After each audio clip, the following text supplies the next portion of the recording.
So'ragan shashliginglar tayyor. Keyingisi nima bo'lishini yozib qoldiringlar kommentariyada. Обязательно qilib ko'rsatamiz. Bismillahirrahmanirrahim deb boshlab oldim mana ishimizni. Hammaga assalomu alaykum qadrdonlar.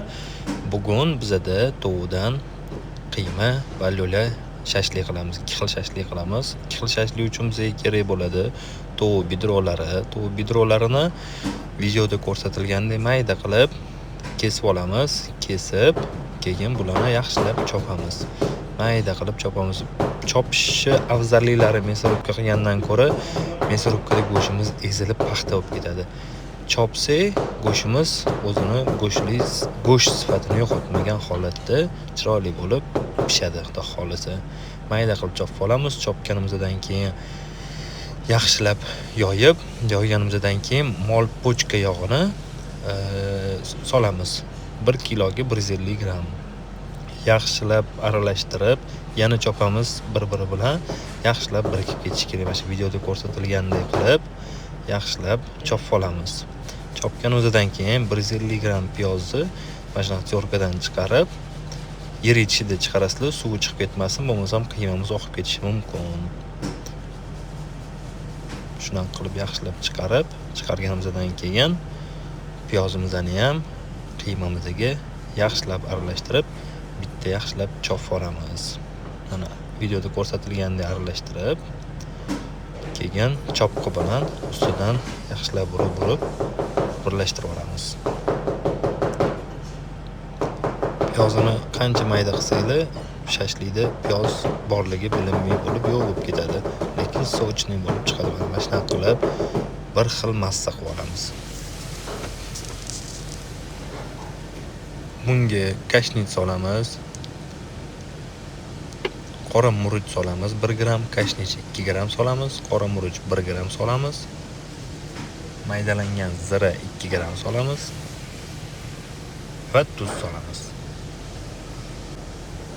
Общий massani yana yaxshilab aralashtirib, chopqi bilan urib maydalab olamiz.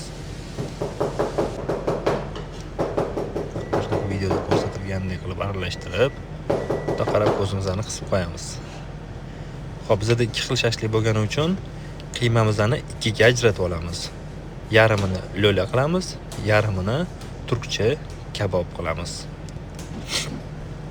Yaxshilab bir xil massa qilib olganimizdan keyin sirli lo'lamizga mozzarella sirini yaxshi eriydi, yaxshi cho'ziladi. Shuning uchun men har doim mozzarella sir ishlataman go'shtli mahsulotlarga. Mana terkadan chiqarganimizdan keyin yaxshilab massamizga chopqi bilan urib aralashtirib olamiz. Birikib ketadi. Keyin shuni kolbaska qilib olib 40 gramdan har bitta qopto'cha, sharik kim qanaqa atasa shuni qilib 40 gramdan fasovka qilib olamiz.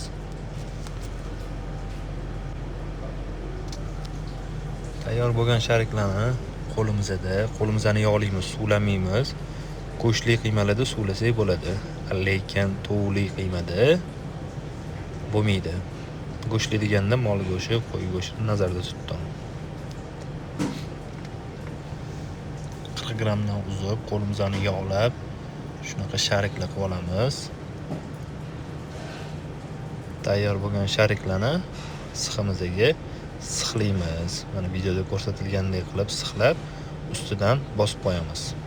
Ustidan bosib qo'ysanglar, oqish ehtimoli kamroq bo'ladi.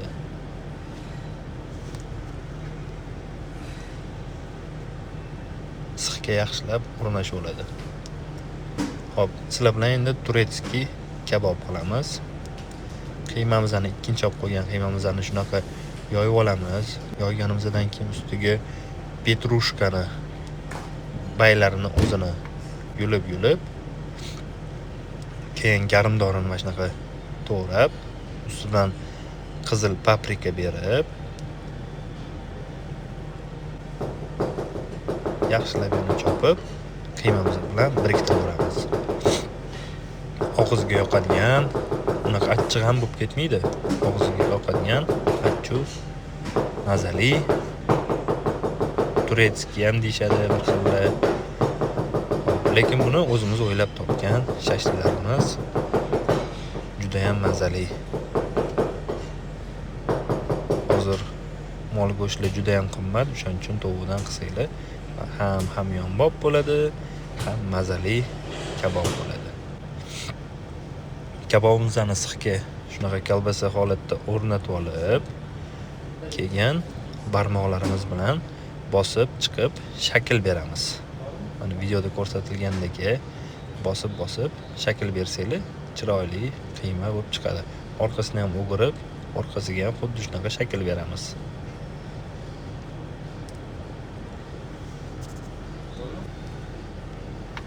Keyin tovuqli qiymada olovimizni sal balandroq olamiz. Olovni sal balandroq olishimizdan maqsad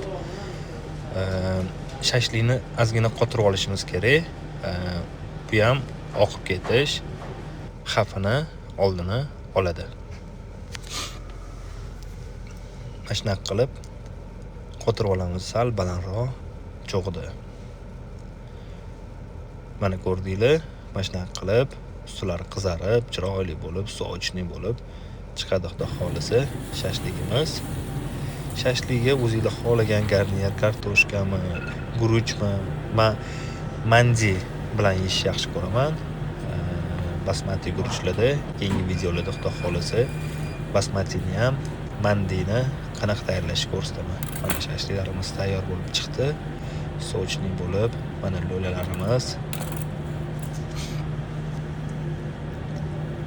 juda ham mazali, to'yimli taom bo'ladi. Ana. Voy, mana qaranglar. Sochniligini qaranglar buni. Mana. Hozir mana operatordan so'raymiz, yaqinroq ko'rsatishni. Ana sochni. Og'zingizga solganinglarda suvlari bilan bir boshqacha bo'ladi. Mana. So'ragan shashliginglar tayyor. Keyingisi nima bo'lishini yozib qoldiringlar kommentariyada. Обязательно qilib ko'rsatamiz.